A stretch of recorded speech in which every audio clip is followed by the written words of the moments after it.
Hello, and welcome to today's webinar, Mastering API Security Beyond WAF and API Gateway. Today's exciting webinar is sponsored by No Name Security and produced by Actual Tech Media. My name is Mackenzie Puddesy with Actual Tech Media, and I'm excited to be your moderator for this conversation today. APIs allow for a seamless, real-time exchange of data, which most web applications rely on to offer an exceptional user experience and for teams to make decisions, transactions, and more based on up-to-date information. These amazing connections are so incredibly useful, but at the same time, difficult to manage and monitor from a security point of view. According to Enterprise Strategy Group, 92% of security professionals have experienced at least one API security-related incident in the last 12 months, which means most of you in the audience today will experience an incident this year. Just one compromised API can result in millions of records being stolen, held for ransom, or published for the world to see. That said, do not panic. We have experts from No Name Security with us today to help you level up and master your API security and go far beyond the use of WAFs or web application firewalls in your API gateway. This is going to be such a cool conversation, and I can't wait to get started. So let's sift through the housekeeping and get things on our way. First, I want to draw your attention to the questions section of your webinar console. This is the best place to get involved, get interactive, and post all your insightful questions, comments, feedback, and ideas. And yes, we do want to hear from you. So find that questions tab now, and let's start out by saying hi, hello, hola, aloha, bonjour. Someone here said they're from Poland. I don't know how to say hello in Polish, but please do. Or any other salutation of your choice. And give a wave. Give a wave to the community here with you today. It's such a great crew, and I'm excited to see what questions come up. As a quick side note, that window is also the best place to reach out and let us know if you have any technical issues during the session. Knock on wood, of course, that doesn't happen. But don't forget that a browser refresh should get rid of the usual tech gremlins. But if not, just shoot a message in that questions tab and the ATM crew will be here to help. And the last thing I want to point out on your audience console is the handouts tab. Go check out some cool resources and follow-ups to our conversation today because it is packed with great info. First and foremost, if you click into the tab and see the Getting Started with No Name Security, you will be able to book a demo, learn more about the platform, and visit No Name's Resource Center. If all that cool content wasn't enough of a sweet giveaway, we also have a $250 Amazon gift card as a prize drawing at the end of our webinar. Of course, you must be in attendance during the live event to qualify for the prize, and all winners must meet the Actual Tech Media prize terms and conditions. If you're not sure what those are, you can find those and the full T's and C's linked in that handouts tab. Okay, well, that is it for the housekeeping. I told you I would keep it short and sweet, and now we're ready to get started on the webinar. I'm so excited to introduce you all to Stas Neyman, Senior Director of Product Marketing at No Name Security. Let's just give him another proper intro, right? I feel he deserves it. Stas Neyman, Senior Director of Product Marketing at No Name Security, and with him, Edgar Oritz, Director of Solution Architect for Eastern, Fed, and LATAM. Wow, I did such a great job. Stas, Edgar, forgive me. Feel free to introduce yourselves as well. But I'm so excited to learn more from you both today. And with so much great info, I'm just going to let you get started. Stas, I'm handing things over to you. The floor is yours. Hello, everyone. My name is Stas. I am a Senior Director of Product Marketing at No Name Security. And today I'm joined by Edgar. Edgar, say hi. Hi, everyone. My name is Edgar Ortiz. I lead solution architecture at No Name Security for our East Federal and Latin America business. Awesome. So in the next 30 minutes or so, we'll help you understand the critical aspects of API security, explore gaps in commonly used tools, and guide you towards building a comprehensive API security program. At the end of the webinar, we'll take a few questions, but please feel free to submit your questions or comments throughout the session, and we'll try to get back to you with a detailed response in the next few days. And with that out of the way, let's take a look at what we got today. A perfect place to start for us is to explore the challenges and the magnitude of problems that APIs present to modern enterprises. But before we do that, maybe we can do a little pop quiz. Edgar, what do you think? Let's do it. All right. So, how many APIs are there in an average enterprise? Is it under 1,000? Is it between 5,000, 10,000? Oh, another option is 1,000 to 5,000 or 20,000. Well, everybody has a number in their mind. Well, the right answer is over 20,000. In fact, the number is actually closer to 25,000, which is huge. And what's more, over 80% of internet traffic today is APIs. So, Edgar, what do you think that translates to for the companies? Well, for the modern enterprise, API communication isn't just meaningless traffic like some cat video. APIs have a significant impact and provide a lot of functionality to applications. So what this ultimately means is that in that API communications, there's vast amounts of sensitive and critical data being interchanged. Just think about maybe your mobile application that you use to book an appointment with a doctor. That interchange of data is going to have a lot of sensitive medical information that pertains to you specifically. Or you think about your mobile banking app, access to account records, account balances, the ability to transfer money between accounts. So what this ultimately means is that a single API could potentially expose thousands of sensitive and critical records to an adversary. And I think those adversaries, it's not a secret to them, when they decompose these applications, they can see that communication going from a mobile phone to a backend. And what we've seen is attacks over time on APIs have increased dramatically over recent years. As you have here on the slide, according to our own research has shown that 81% of CISOs reported some sort of API security related incident in the last 12 months. And while some of these could have been relatively harmless or innocuous, but ultimately, I think we've all heard of some breaches that have been magnitude more impactful, where APIs were the main attack vector in that incident. Now, given that we've seen this increase in the number of incidents, we should understand that trend's just going to continue. New projects, new digital initiatives at an organization, inevitably there's going to be more deployment of APIs and more development of it. So for companies that don't think they have a problem today, that problem is certainly emerging in your organization. And what you have to come to realize that APIs are everywhere throughout your enterprise, whether it's the examples I gave earlier about communication between the consumer and your publicly facing mobile assets, or even the interchange of data between your enterprise and another enterprise, a B2B use case, or even back office communication. The communication of APIs within your own enterprise is likely it could be a likely point of part of the attack surface. And as more APIs are created, of course, that means that attack surface only grows as more APIs are developed and exposing you to a potential increase in risk as well.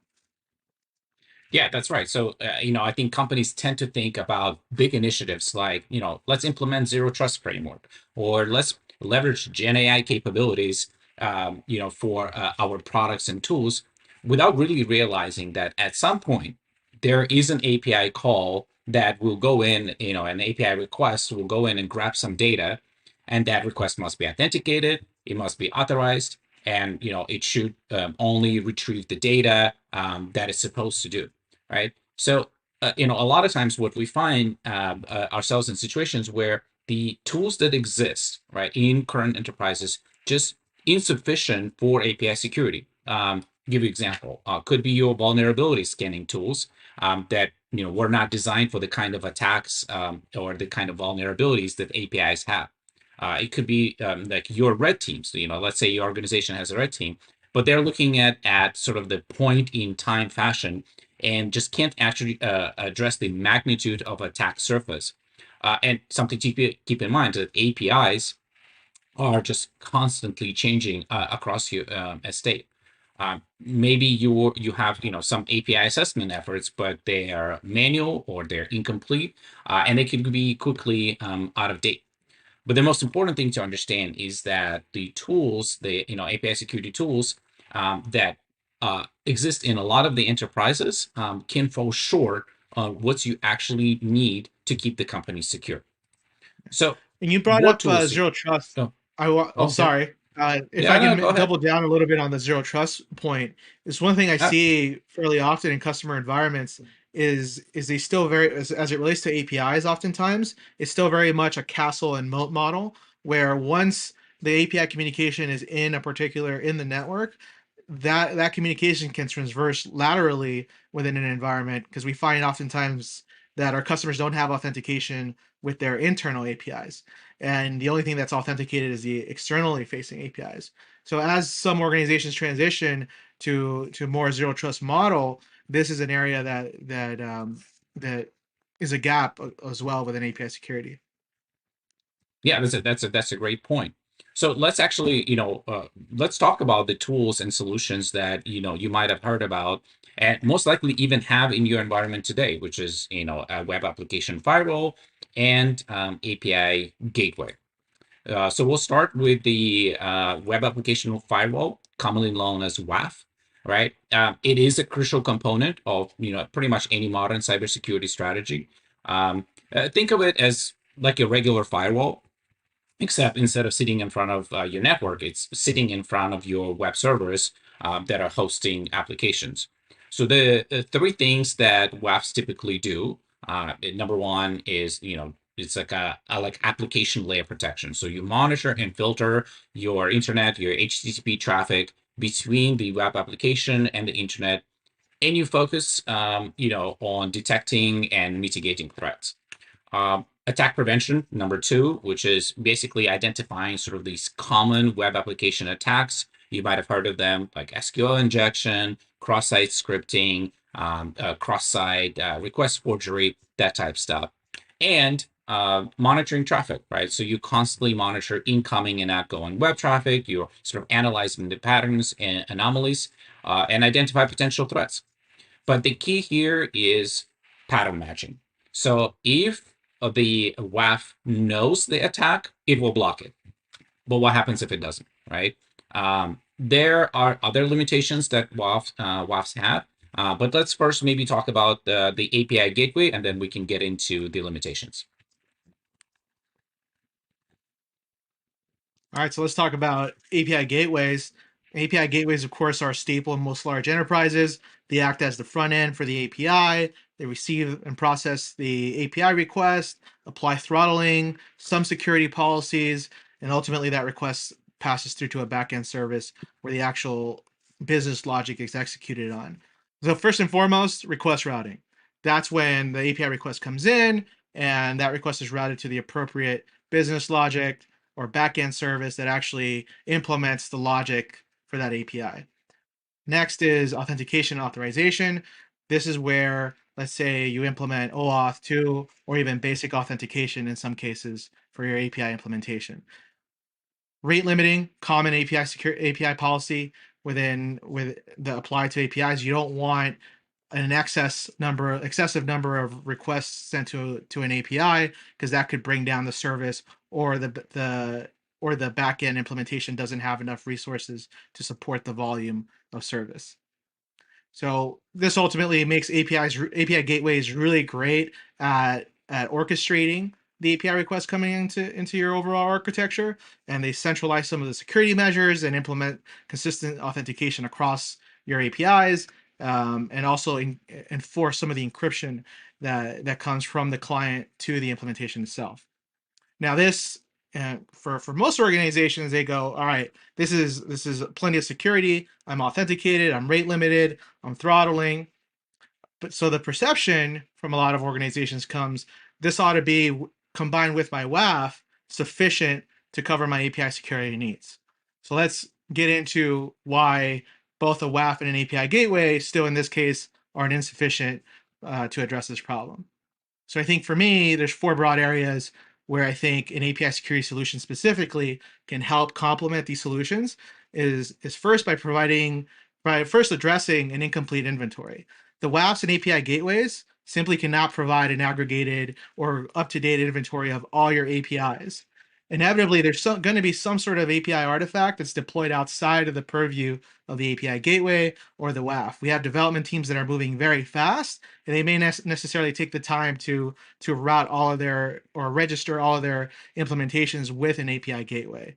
So for every API you do have deployed in your network, you have to know what type of data is it interchanging, what type of authentication is applied to it, how is it routed, is it exposed to the internet, and so ultimately, WAFs and API gateways cannot provide this profile of your APIs that to have the full context to ultimately protect what you don't know you have. Number two is that, again, trying to protect what I don't know I have. If I don't have a complete inventory, that also means I have a limited observability to what's happening in my network from an API perspective.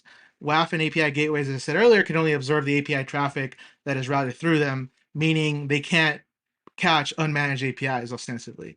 And according to Gartner, or reference them, by 2025, less than 50% of enterprise APIs will actually be managed. And we want to get to a point to where, yes, you want to find as many of these rogue or shadow APIs and bring them under management, but the gateways and the WAFs will not do that for you. You need something in addition to discover these zombie APIs and bring them under proper governance and management by your API management solution.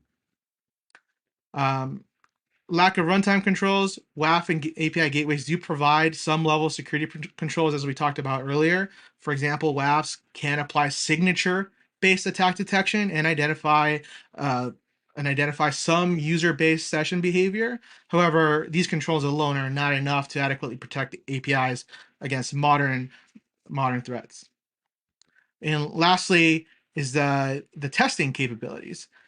You're likely doing some sort of performance testing, integration testing, but typical DaaS and SaaS tools are not doing business logic testing against API specifically. They're looking at the broader application as a monolith, and they're not looking at the particular API endpoint and digging into that API to determine if there's some sort of vulnerability or issue related to the API specifically. And this is where ultimately the most costly business disruptions could come. Now we mentioned lack of runtime controls. For an awareness standpoint, if you're not familiar with the OWASP top 10 of API security, I consider it required reading. This is regularly maintained. It's an updated list that highlights the most critical security risk around APIs. APIs are a subset of application security, but OWASP felt there was enough of a risk around API specifically that it needed its own list. I recognize it as a valuable resource for any development team to look, okay, am I taking these elements into consideration as I implement an API? This list compiled by OWASP, consort of security experts from around the world, and it reflects the current landscape of web application and API security threats. We don't have time to go into each one of these today. I'm sure that's for a future webinar, but each one of these attacks at a glance, you can see that even the combination of a WAF and API gateway, a WAF and an API gateway is not sufficient to detect and block most of these attacks. Stas, back to you. Yeah.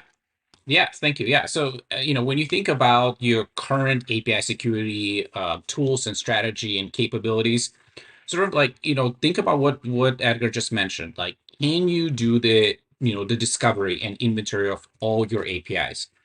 Can you set up, appropriate governance and ensure that, your APIs consistently comply with the security standards and regulations? Can you test your security flaws, your APIs for security flaws before they're released into production? Can you perform proper authentication authorization, right? Can you create tuned protection policies? Sort of the list goes on and on. So, in other words, you probably want a dedicated API security solution that can address some of these gaps. And to make things a little bit easier to digest, let's think of API security as actually 4 layers or 4 pillars, if you will. So discovery, right? That helps companies essentially understand what their API landscape looks like. Edgar wisely put, you can't secure something that you don't see or don't know about. So that's something, that's basically step number one, discover what you have. Then posture. So once you know what you have, understand what problems exist and how to fix them. And then runtime. So, now the focus is on detecting and blocking attacks in real time. And of course, testing. That involves testing APIs during the development to identify vulnerabilities and potential attacks and make sure they don't ever make it into production.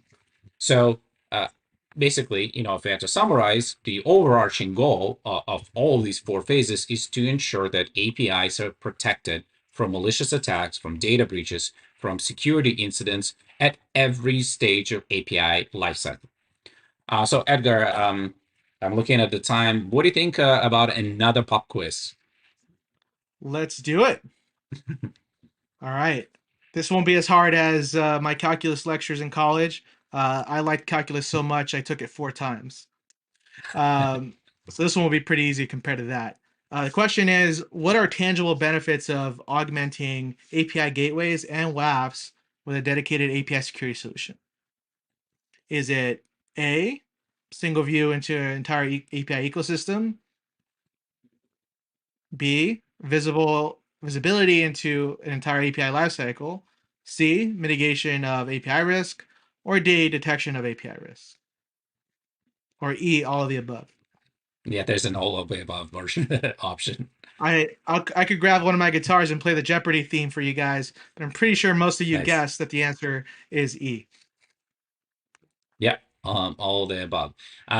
But maybe if I may, up level this a little bit about API security, because ultimately, someone will need to sell it within your company, right? And what's interesting about API is that it's really not like a clearly identified priority in a lot of the security teams.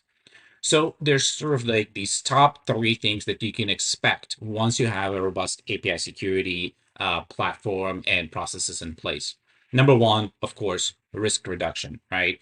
APIs carry a tremendous amount of sensitive information, and it has to be protected, and it has to be compliant, and you need to make sure that your business continues to operate. You can't pull things from the production or stop an API from functioning. Lowering cost.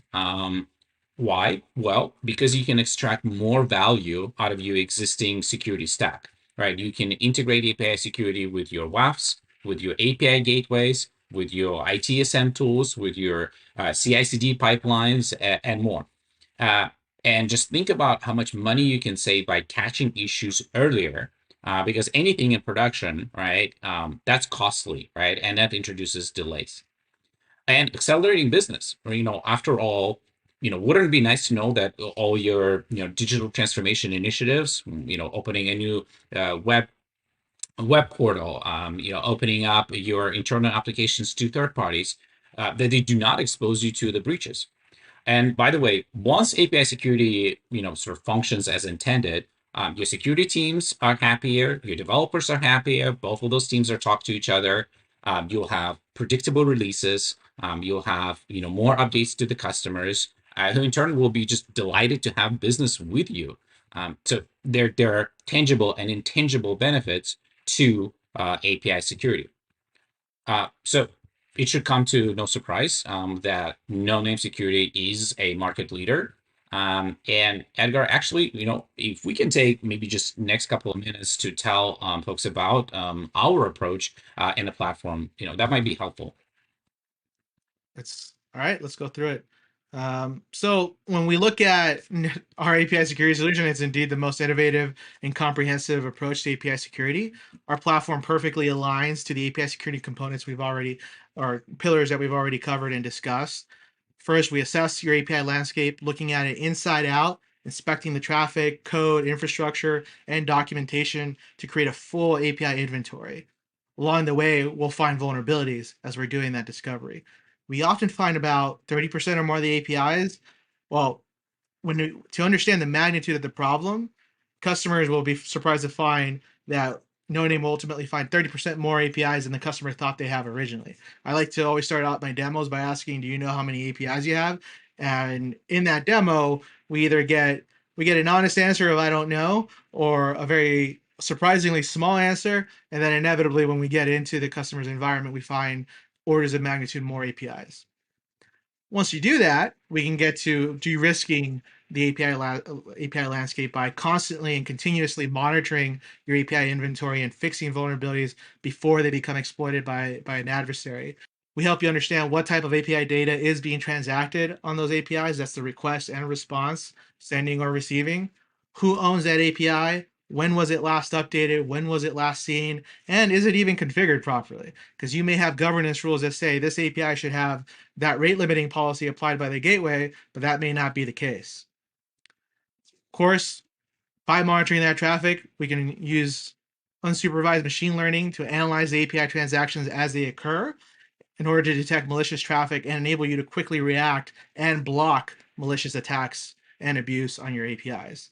And then ultimately, as the next step, remediate the problem with workflows into ITSMs, SIEMs, and other solutions that you'll find commonly within a security operations center.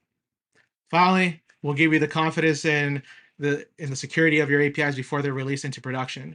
The idea, that's with the testing capability, the idea here is to automatically pen test your APIs as they're being developed, fix identified issues, and prevent vulnerabilities from going live into production. Now, Stas said, if you think about the cost curve, it's much cheaper to remediate an issue as it's being developed rather than waiting for it to be to production. All of this can be done out of band in a non-disruptive manner to your environment. Another bonus is that the platform will integrate into all, if not most, of your existing tools, so you can automatically block attacks, create tickets, flag items for further investigation, on and on. We'll also integrate into your CI/CD pipeline to run those tests that we talked about. So this can be done on demand or through automation and testing your APIs and find vulnerabilities and return the results to the already well understood development tools. To make all of this even easier, each of these capabilities leverages a shared suite of services in our platform, providing centralized administration along with analytics and reporting features. No-Name Platform was built from the ground up using modern approaches and can be deployed as 100% SaaS, a single tenanted SaaS, or fully deployed on premises, or a hybrid of both. And because APIs are just part of our DNA, we're going to drink our own champagne here. We've made it very easy to integrate with anything from a network device, some data source, or anything else from a workflow perspective. Awesome. So if I had to summarize, why you should, add No Name to sort of your list of API security solutions and partners, I think it's sort of like these three reasons. One, again, we provide the most comprehensive and effective posture management, bar none. We can discover every API in your environment.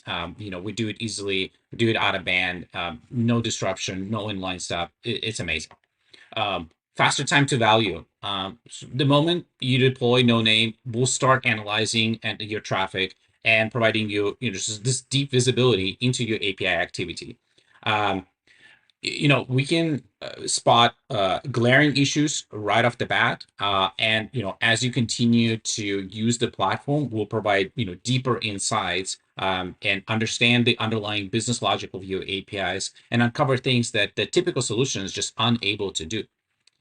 And finally, I think the flexibility, right? As Edgar mentioned, you can deploy us in virtually any environment, in any sort of way that you like, on-prem, hybrid, full SaaS will take, all the heavy lifting off your hands. And by the way, we integrate with like 75 plus traffic sources just out of the box, right?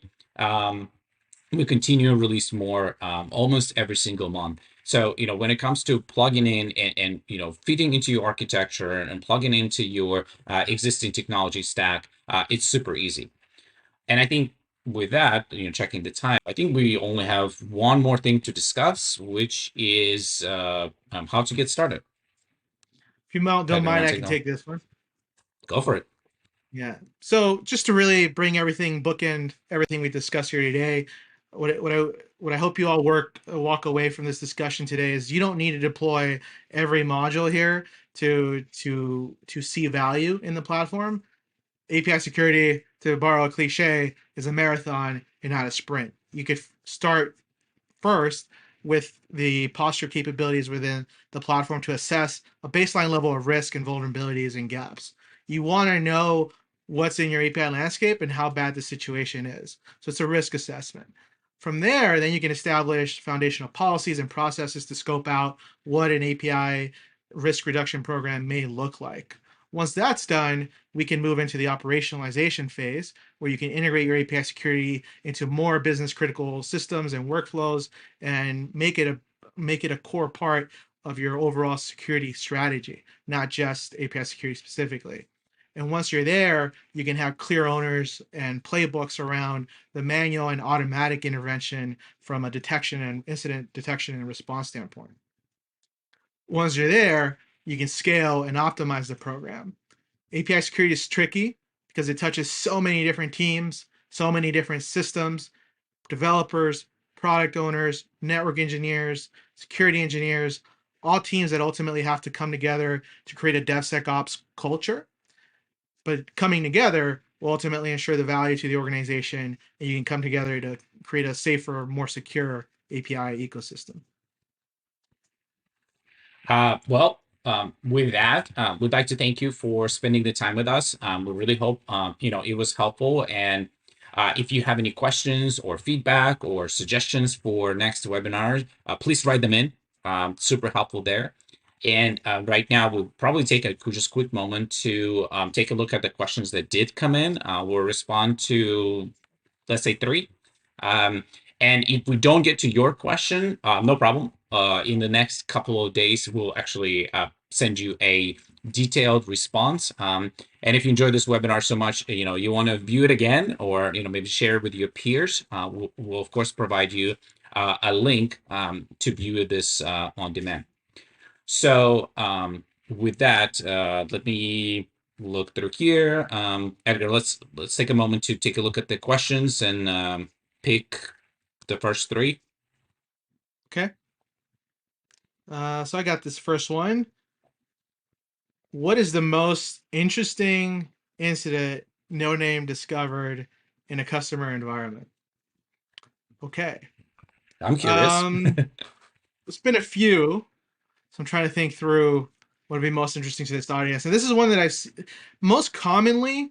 I'm going to go with most. I'll tweak the question a little bit for myself. Most common ends up being an unauthenticated API that exposes sensitive and critical data. That is like by far the thing I see most often. And unfortunately, one organization I saw, they had a third-party system actually in their network that was used for HR management services, and that system had an API built into it that did not have authentication. And so the consequence of that was that it was very easy to retrieve all sorts of information about the employees within the organization. And should that API had been exposed to the internet, somebody could have had a field day in retrieving, employee information, what their wages are, PII data around where they live, all sorts of stuff. And so I see that flavor of incident far too often. Whether it's incredibly interesting, not 100% sure, but it is the most common thing I see. Edgar, actually, I got a not most interesting, but I got a fun one. We Okay. work with a unnamed retailer, a huge organization, and what they discovered was that the discount codes, the API that's responsible for retrieving discount codes, was unprotected. And someone figured that out and was helping themselves to basically unlimited number of discounts, and that cost the company quite a bit of money before it was discovered. Before we came in, obviously we were able to detect it right away, close the gap, and the customer was very happy. Yeah, and here is actually the story of why I came to No Name. Previous to No Name, I spent many years working at an API platform company, and one of our customers came to us asking, well, through an audit, we discovered that there was an abuse of our rewards program, and why didn't our Another gateway, example. why, like, and through an API that system was abused. What can that solution do to help us? And in digging into the problem, we came to find out that API was built in a developer hackathon internally, and that API was connected to a production system. And inevitably, the developer, I mean, it was a hackathon. Why would they ever register it to an API gateway? Inevitably, it was routed to the internet. Someone discovered that, and suddenly they're able to get themselves free coffee at their retail stores. And that was sort of my haha moment, that we needed something beyond the gateway, beyond the WAF, to give organizations visibility, observability, inventory, and all the things that we talked about today beyond just the gateway and WAF. Nice. It's far All right, too I think we common. have I see it.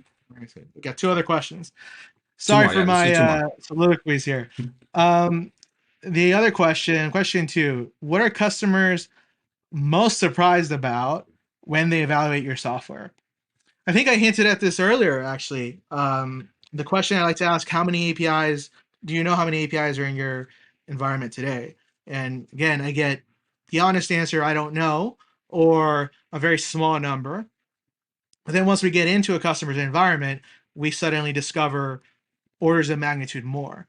And what this is indicative, and customers are surprised by this, I think largely because the magnitude of the attack surface and the risk is still not well understood. And I think that's our responsibility to educate and share the stories that you've heard here today, so that that risk and the magnitude of that risk is well understood. If I may add something, I think what I hear a lot when I talk to our customers too is, the light bulb goes, in their minds when they understand that a single API, like a single exposed API, can result literally in millions of records, being exposed or lost, or or compromised. This is different from, let's say, someone assumes your identity. They need to go in, log in, try to escalate, go laterally, try to escalate their privileges, and so on. With API, once it's open, once it's out there, and someone figures out a way, let's say it's not authenticated, to use it, that's it. You're out of, thousands of, coupons or reward points, or whatever exists in your environment. So I think that's very surprising to folks to realize just how quick. There are low and slow attacks, absolutely, 100%, but they're also one of those. We get in, and if it's not blocked, you're out of quite a bit of information. Yes. So I think One we more. got time for one more question. Let's do it. My WAF vendor claims they address this already with their own API protection capabilities. Do we still need no name? I would say, of course, for all the aforementioned reasons. I think I would dig into some of those claims a little bit further to make sure that they're not just acquiring another small vendor and saying, "Yeah, see, me too. We have these capabilities now." I think it's more of a protective, rightfully so, and I think it validates the fact that there are gaps in their solutions that need to be addressed. Whether or not the completeness of vision is there to where they've addressed all the 4 pillars that we talked about today: inventory beyond the WAF, posture management, runtime security, and testing. That's questionable. I would dig into those things as well, because I've yet to see another vendor satisfy all 4 of those pillars. And I've also yet to see a WAF vendor use artificial intelligence or machine learning as part of their solution to do runtime analysis, at least as it pertains to API specifically. Stas, you got some point of view to add on there? No, I think we are pretty much at time. Again, I want to thank everyone for dialing in. Again, I hope this was helpful. There are some things that you can download that we have, I think, a few links. And if not, we'll include them in the email. But there is a new ebook that we recently put together, and a couple of other interesting resources that you can get and pass to your team. And again, if you have any feedback, additional questions, please put them in before we close the webinar. And with that, I hope everyone has just a tremendous rest of their day and the rest of the week. Thank you. Thank you. Of course, we will definitely have a tremendous day now that we got to sit in and enjoy some great information with you. Again, you two were great. Stas, Edgar, always great to chat with you. And I look forward to the next webinar that you'll be on as well. Now, I want to remind all of you to visit that handout section, get some great resources through the link, and you'll be able to follow up from the chat here you heard today. Be sure to click in there. You'll see Getting Started with No Name Security. You can book a demo, learn more about the platform, and visit the No Name Resource Center. In terms of that ebook, you should all get a follow-up email as well, so we can get you reading and learning more. Now, before we wrap up, we have one more little bit of fun to add on to an already awesome webinar. It is time to give away a prize. A reminder, you must be present and live at the webinar today to win. And without further ado, today's winner of a $250 Amazon gift card is Scott Pazelt from Ohio. Congratulations, Scott. As always, we will be in touch about claiming your prize after the webinar. And with that, on behalf of Actual Tech Media's team, I want to thank No Name Security for making this webinar possible, and especially to our top-notch speakers, Stas and Edgar, who have given plenty of insightful and practical info today. And additionally, I'm sending high fives and special thank yous to all of you with us here in the audience for making this possible. Without your energy, without your eyes, without your ears, we could not do what we do. And I know sometimes it's a little bit difficult to stop from the doing and take time to think, plan, and prepare. I'm glad you all took that time today so that you can indeed master API security going forward and make a valuable impact on your organizations. I know I've learned a lot today from today's session, and I hope you all have as well. I cannot wait to see you all at another webinar again soon. But until then, have a magical rest of your day.